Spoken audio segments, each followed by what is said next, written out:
Welcome to L&D in 20, your go-to resource for all things workplace learning, brought to you by Go1. I'm your host, Dan Hayward, Chief Customer Officer here and industry veteran. Today we'll be speaking with Monica Rothgery. Monica is a sought-after keynote speaker, consultant, and author who is on a mission to help organizations unlock pent-up productivity and growth by empowering their frontline leaders. Monica started her career as a restaurant manager for Taco Bell. 30 years later, she was the first woman COO of KFC US. She's the author of the great book, Lessons from the Drive-Thru, Real-Life Wisdom for Frontline Leaders. And today we'll be chatting about empowering frontline leaders. Monica, welcome to the show. Dan, what's up? How's it going, man? It's going great. Awesome to see you again. As a former KFC assistant manager from the UK, I'm really excited for this topic. And the fact that we're going to be discussing, empowering frontline leaders and the best practices that you've seen and that you offer for really creating impactful learning opportunities. Yeah, we worked together for a while at Yum and cross paths when you were in talent, right? Yeah.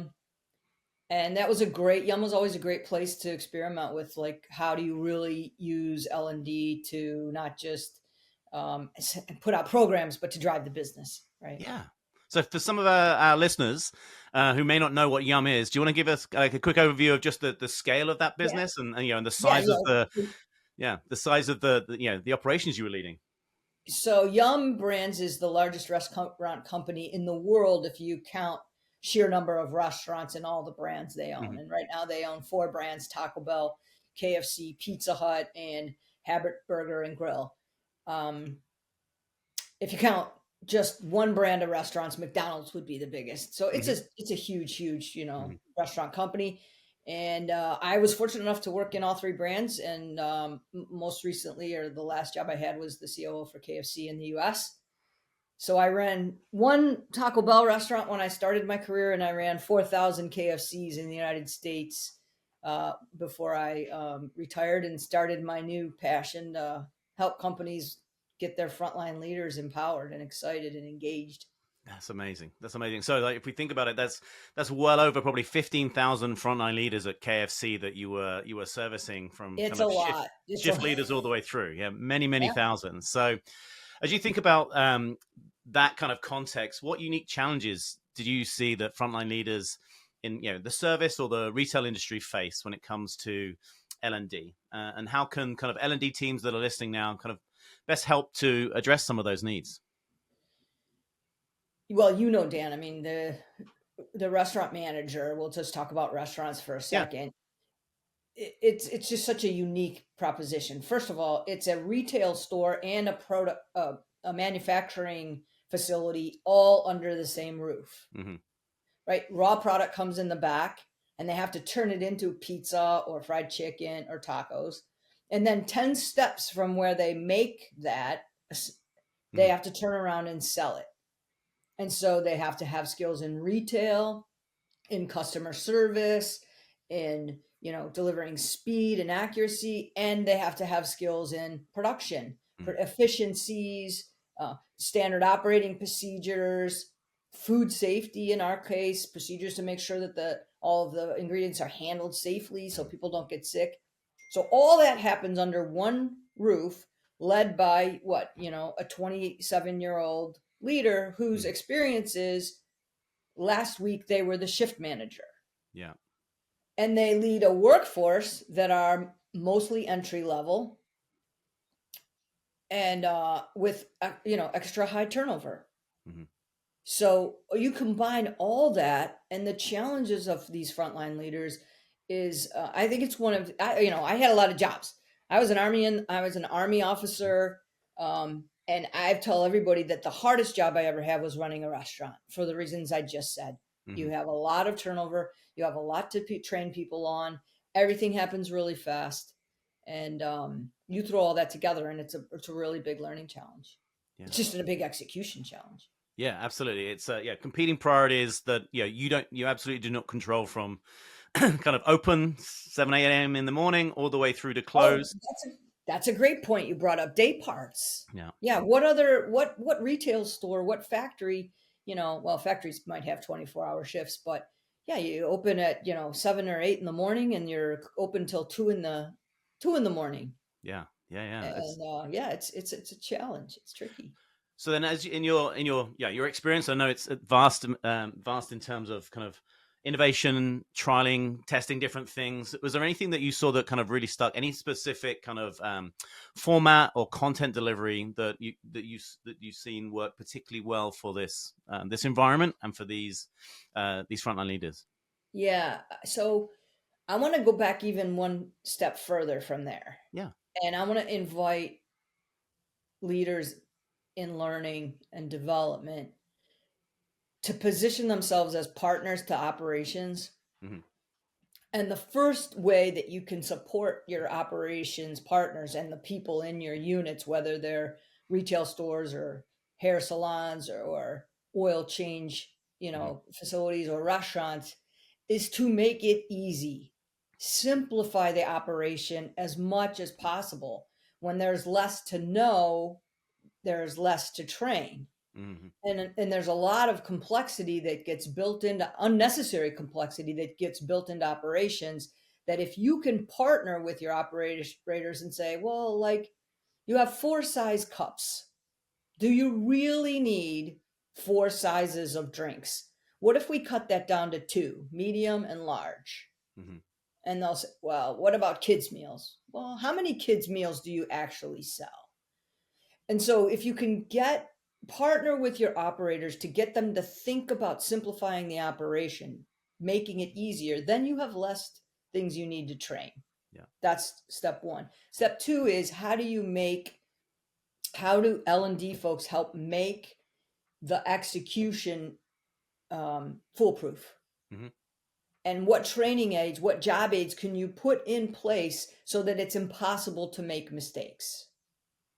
Um, these would be things like job aids built into the wrap. Here's an example. At Taco Bell, you have a wrap that the burrito goes in. Hmm. Hmm. Well, on the inside of the wrap, we put little lines to show how to line it up. Hmm. So we never again had to say, or put the burrito 3 inches into the center of the wrap. There's a line there. That kind of creativity and engineering can help execution, and then you don't have to train that, you don't have Yeah. to memorize it. The more we can get those kinds of in station job assistance Hmm. tools to make it easier and foolproof, the better, more success we're going to have. Yeah. And then That's there's job aids at the workstation, and then ultimately what you asked about yeah. is content delivery, right? Yeah. And what I would say about content delivery in 2024 is fast and short and at the workstation. Hmm. Hmm. Yeah. I think we can talk about content delivery via LMS, Yeah. but ultimately, hands-on work is learned Yeah. hands-on. Yeah, Yeah. no, I love that. Meeting, it's kind of learning in the flow of work. Like the reality is, Yeah. you can't get past the wrap. Like you can't get past that sheet that's there. That's great. Yeah. And actually, you just reminded me. One of the things that really impressed me about Yum was we don't have headquarters. We have restaurant RSCs, restaurant support centers, right? And I think That's right. that mindset sometimes in the day to day it's missed, but I think when it's really functioning best, it's really enabling, or each of those corporate functions enabling the success of the restaurants to service those customers. Yeah. Yeah, If the frontline leader can't execute what the marketing team or the operations team wants them to do, then the customer experience won't be what you want it to be. yeah. Right. I remember once in Thailand, I was a COO of KFC in Thailand. Hmm. And once in Thailand, they wanted to put a sprig of parsley on the plate, on the rice bowl. And, and I'm like, no, guys, it's not going to happen. Yeah, And we're not a fine dining restaurant. We're, QSR, we're a quick service restaurant. And that sprig of parsley, between managing the produce, making sure it's clean and safe for consumption, and then making sure that the right size sprig of parsley ends up at every dish, yeah, it's not worth the upside that you think you're going to upscale the.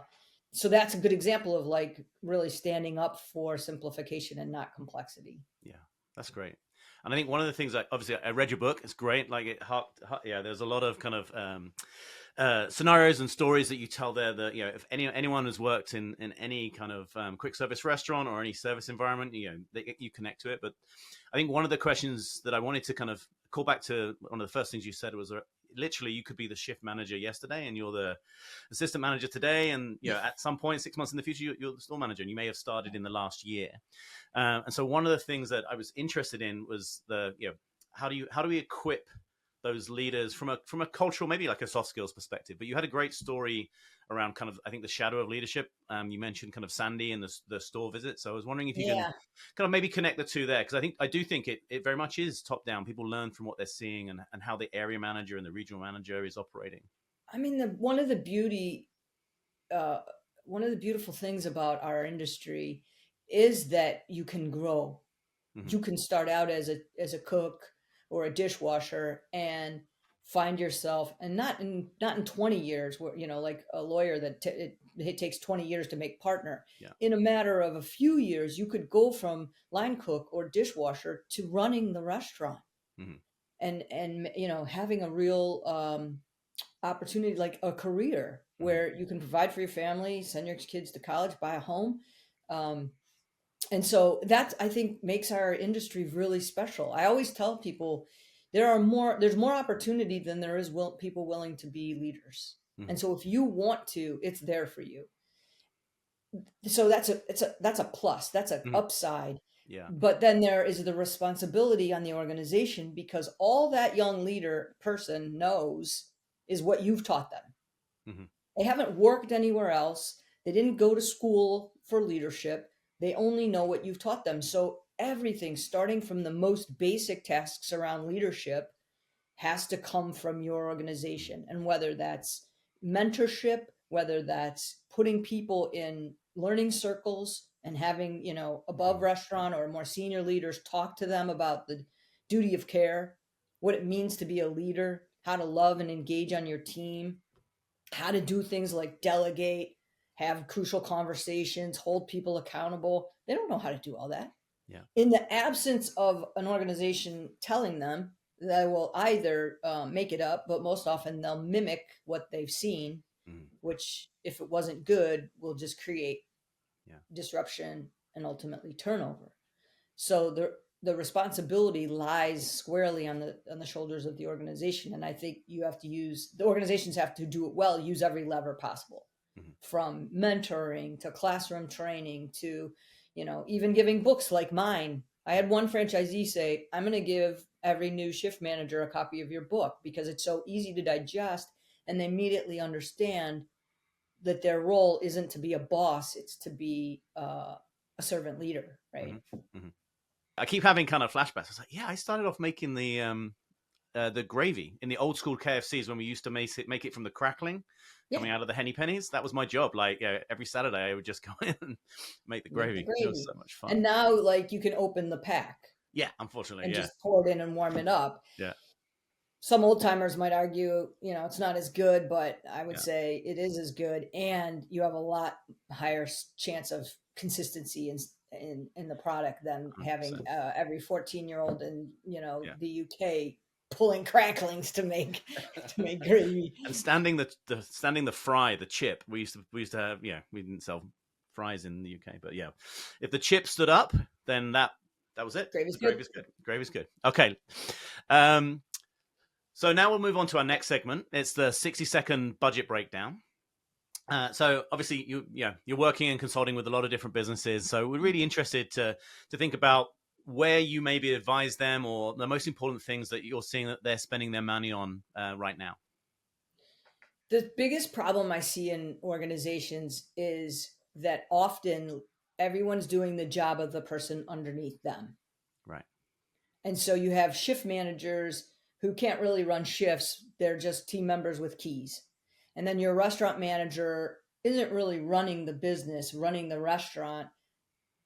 She's busy running shift to shift just to survive. Mm-hmm.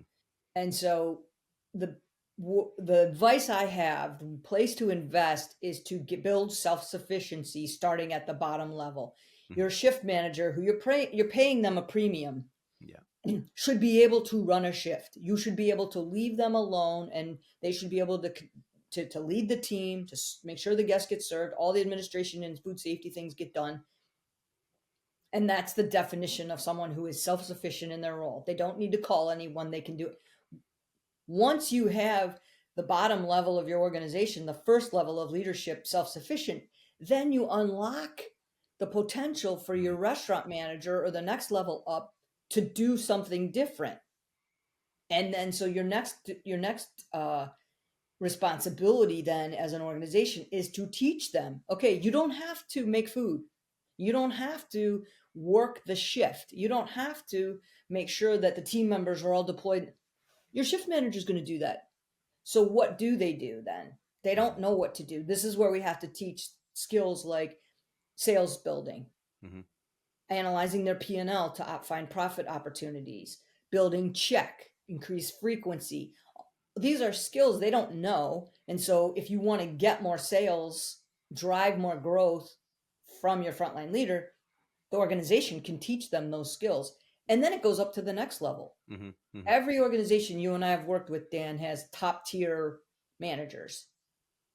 And then we send them to, best of the best or top 100. Yeah. Well, those guys do something that the other guys don't. And so I would challenge, especially L&D organizations, find out what is it that top tier does, and then train the rest of the organization to do that. Build the rest of those skills into your wiring, your compensation, your incentives, what you measure. I'll give you an example. We did this, and one of the things that the top tier leaders do is they have 5 self-sufficient junior managers, assistants, and shifts. 5. Now, the number is based on your volume and your brand, but that was something they all had in common. And so they realized this is such a powerful thing. That became a KPI. We took off turnover because turnover is a hard thing to measure, but measuring self-sufficient managers, how many managers aren't just certified but can actually do the role, was an unlock. Yeah. So if I was a franchisee, if I was running a brand, a portfolio of units, I would first invest in my very first frontline leader so that I'm not they're not just overpaid team members. Then I would invest in frontline leaders, in leadership skills, in development skills, in sales building skills, right? We didn't need to teach them how to make chicken. They were awesome at that. We didn't need to teach them anything about how to do things in the restaurant, but we needed to teach them how to think and behave and like leaders and business owners. That's where I would spend my dollars. That's great. I think, absolutely. Raising that horizon, like, you've never seen it before. You've not experienced that. And so that's great. So moving on to the next segment, lifelong learnings, would love to hear from you about a situation where a situation turned out differently to what you expected, either positive or negatively from a learning perspective. When I got to Thailand, I had gone there to be the head of HR. The business was about, 400 restaurants. No, maybe 450. A couple hundred were owned by one franchisee, and the rest were owned by the company. And after I was there 6 weeks, the general manager, her name is Poom, Kun Poom, came to me and asked me to be her COO. Now, my wife and I had already relocated from sunny Southern California to Bangkok. And now she was asking me to not be the head of HR, but be the chief operating officer. And I couldn't think of a worse idea. Number one, I don't know how to make chicken because I'd only worked in tacos and pizza. I'd been out of operations for 15 years, 20 years. I'd been in HR and training. And the third reason is I didn't speak Thai. And all the reports were in Thai. And all the managers and the team members in the restaurants didn't speak English.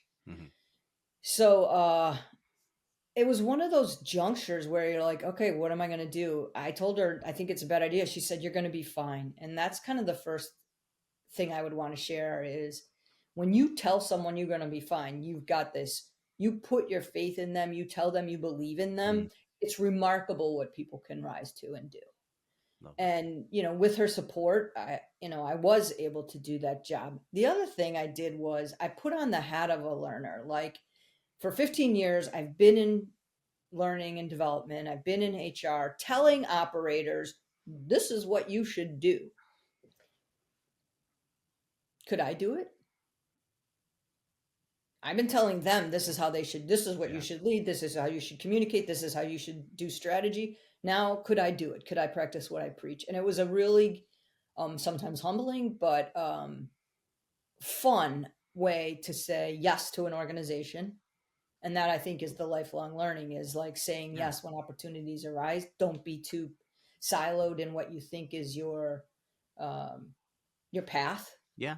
Because that's when amazing things open up and happen. And it led to so much more, right? Coming It back did. to that's phenomenal. That's great. Right. Yeah, it did. And so now for our final segment, self-development hacks. So what would be your personal, your favorite kind of self-development hack or learning resource? Where do you go to grow? Yeah, it's funny. I'm an entrepreneur now. Okay. So for 2 years, I've been building my own speaking consulting business. And I don't know anything about what I'm doing. And so I'm reaching out and trying to find avenues to build my know-how. And it's so fun because it's all new. And then I've reflected back on my restaurant career. And what I realize is I probably spent too much time being insular and not enough time looking out. And if I could do something different in my career, it would have been to spend a lot more time networking with other leaders in the industry, other associations, service providers, vendors. Because when you're like this, you only know what's around you. Yeah. And I think I limited my understanding of solutions by not looking out more. And so I wish I would have met a lot more people outside of my immediate sphere and just to have coffee with people. It's amazing what you can learn and the commonalities that you find, and then the solutions you realize you can apply.